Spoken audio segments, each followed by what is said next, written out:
quilty friend, it's Carolina Moore, your favorite sewing and quilting YouTuber, and today we're doing day 4 of the Mini Quilt Advent. Now if you're new around here and you don't know about the Mini Quilt Advent, there is a whole launch video, but basically this is the 5th year of an advent calendar that I designed, and each day in December we are making one of the blocks from the advent calendar. If they are still in stock, you can purchase them, and the links will be down in the description. And if you want to know why I picked the 4.5 inch finish size that I did for all of these blocks, it's because these units will pair perfectly with pre-existing pre-cuts. So if you have 5-inch square pre-cuts, because these are 5 inches unfinished, so 5 inches before you put them in the quilt, you can match up any of these blocks with a stack of 5-inch pre-cuts, or you can take a stack of 10-inch pre-cuts and cut those into quarters to make 4 5-inch pre-cuts, and you can have much bigger quilts. So it's a really simple way if you want to take either individual of these blocks or multiple of these blocks and make it a bigger quilt. You just match it up with some pre-cut squares and can very quickly and easily make this into a much larger quilt. And that's why we picked this size. All right. Hopefully I have stalled enough for those of you who did not open today's envelope yet. If I didn't, press pause, open up today's envelope, and then come back because we're going to start on today's block. Today's piece is a 2¼ inch finished square, because 2 2¼ inches together makes 4.5. And this is a really great size for any time that you want to be able to put 4 little squares together to be able to match up with a 5-inch square, like a charm square, a pre-cut pack.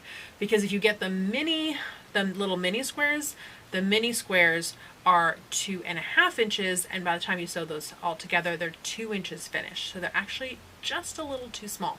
So this is exactly perfect for putting 4 together to be able to match it up to a pack of 5-inch squares, or taking a 10-inch square and cutting it into quarters. So now we have to pick our 2 fabrics. We're not pairing this with any of our past templates. We're just using this one standalone, and we have to pick 2 fabrics. If picking 2 fabrics is too hard, you can always pick 4 fabrics instead. And we haven't used these yet. I could fussy cut ornaments. I actually like that, like fussy cutting 2 ornaments. And I think I want to pair it with this green, because I think that'll set it off better. So let's do our fussy cut bits first. And okay, do I want that centered? I think I want it, because there's a little dotted line. I'm gonna set my seam allowance right at the top of that dotted line, because I want it to look like it's coming right out of the seam.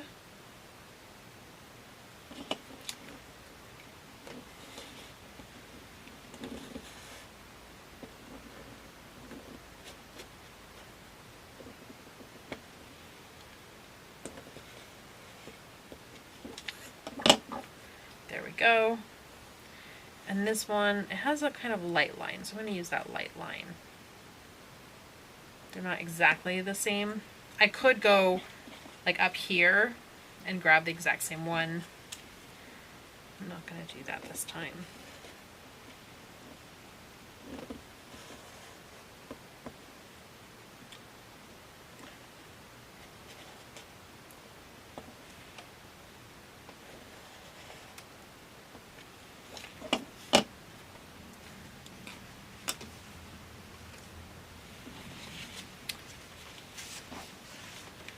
Alright, so this one, I'm actually going to fold it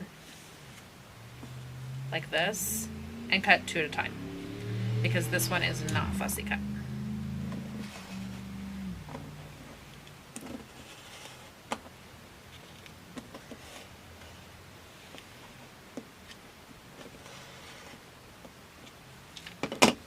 Alright, now I have the massive decision of deciding, do I want it like this?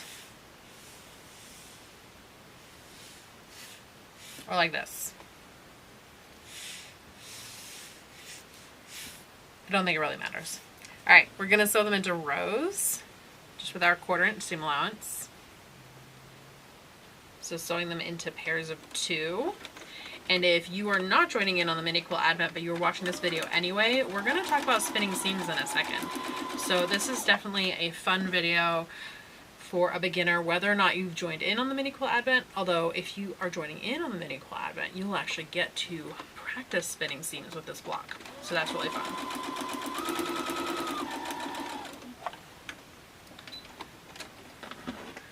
Okay, we have these two stitched up. Oh, there we go.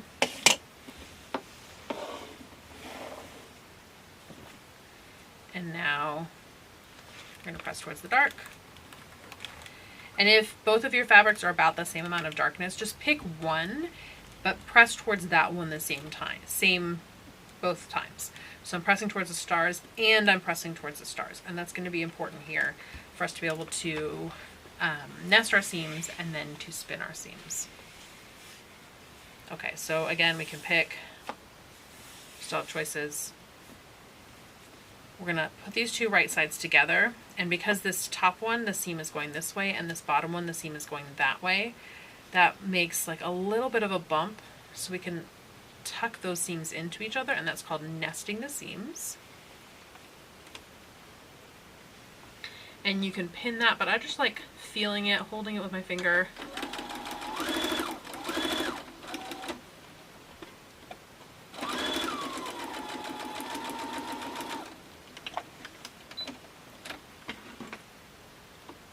There we go.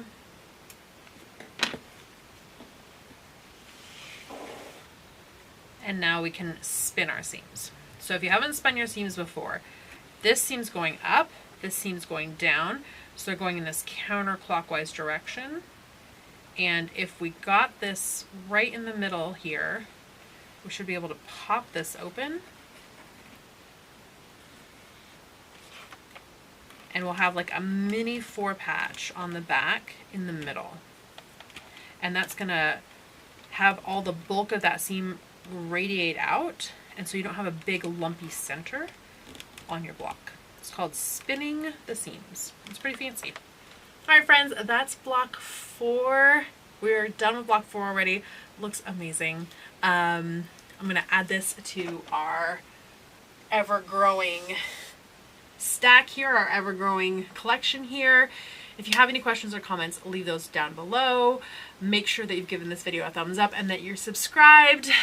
If you want to come back for the live where we open up all the different advent calendars, I hope you'll join us for that. It's at 9 p.m. Pacific, which is noon Eastern. And friends, I will see you right here tomorrow as we work on block 5.